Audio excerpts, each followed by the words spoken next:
दोस्तों, दिनाक्षी short hand में आपका स्वागत है। अगर आप चैनल पर नए हैं तो चैनल को सब्सक्राइब करें और बेल आइकन जरूर दबाएं। इस डिक्टेशन की एडवांस आउटलाइंस और वाक्यांश आप हमारे पेड बैच से प्राप्त कर सकते हैं। हमारे पेड बैच में आपको प्रतिदिन सभी डिक्टेशंस की एडवांस आउटलाइंस और वाक्यांश दिए जाते हैं और कुछ ऐसी डिक्टेशंस जो केवल पेड मेंबर्स को ही प्राप्त होती हैं। हमारे पेड बैच को ज्वाइन करने के लिए और बैच के बारे में संपूर्ण जानकारी प्राप्त करने के लिए आप डिस्क्रिप्शन बॉक्स में दिए गए मोबाइल नंबर पर व्हाट्सएप कर सकते हैं। इस डिक्टेशन की डेमो आउटलाइंस आप हमारे टेलीग्राम ग्रुप से प्राप्त कर सकते हैं।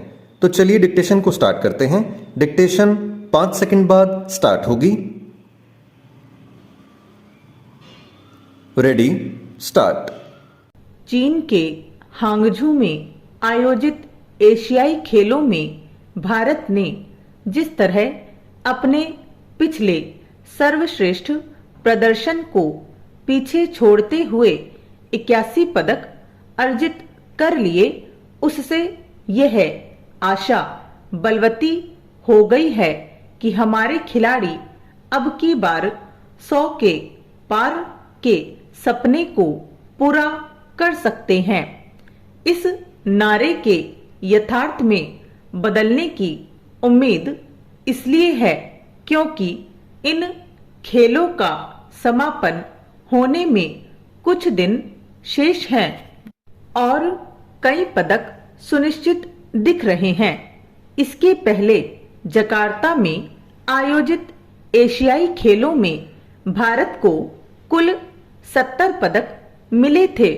यह ठीक है कि भारत पदक तालिका में चीन, जापान और दक्षिण कोरिया से पीछे है, लेकिन एशिया में चौथी बड़ी खेल शक्ति के रूप में उभरना भी एक उपलब्धि है।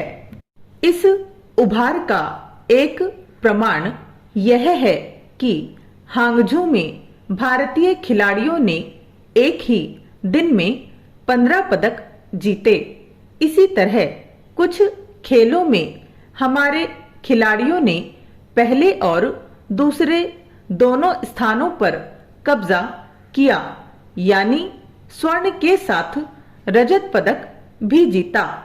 इसका अर्थ है कि अब हमारे खिलाड़ी सर्वश्रेष्ठ प्रदर्शन के लिए आपस में ही प्रतिस्पर्धा कर रहे हैं। भारत एक खेल शक्ति के रूप में उभर रहा है। इसका परिचय इससे मिलता है कि हांगझू में खिलाड़ियों का अब तक का सबसे बड़ा दल भेजा गया। इस बार हमारे 655 खिलाड़ियों ने करीब 40 स्पर्धाओं में हिस्सेदारी की। हांगझू में भारत ने कुछ उन खेलों में भी भाग लिया जिनमें पहले वह सम्मिलित नहीं होता था। इसी तरह उसने ऐसे खेलों में भी बेहतर प्रदर्शन किया जिनमें पहले उसकी दावेदारी बहुत कमजोर रहती थी। एक समय था जब एशियाई खेलों में भारतीय खिलाड़ियों का अच्छा प्रदर्शन चुनिंदा खेलों तक ही सीमित रहता था, लेकिन अब ऐसा नहीं है और इसका कारण यह है कि पिछले कुछ समय में देश में खेल संस्कृति विकसित हुई है। इसके चलते खेल के मैदान विकसित हुए हैं और उनमें सुविधाएं भी बढ़ी हैं। बेहतर प्रशिक्षण के साथ खिलाड़ियों को प्रोत्साहित करने वाली योजनाओं ने भी खेल संस्कृति का निर्माण करने में महत्वपूर्ण भूमिका निभाई है। अच्छी बात यह है कि लड़कों के साथ लड़कियां भी खेलों में उत्कृष्ट प्रदर्शन कर रही हैं। स्पष्ट है कि समाज तक यह संदेश पहुंचा है कि बच्चों के लिए खेल भी एक करियर है जिसके जरिए वे अपना और साथ ही देश का नाम कर सकते हैं। निसंदेह खेल संस्कृति को अभी और पोषित करने की आवश्यकता है, क्योंकि ओलंपिक में पदकों की संख्या बढ़ने के बाद भी भारत पदक तालिका में काफी पीछे रहता है।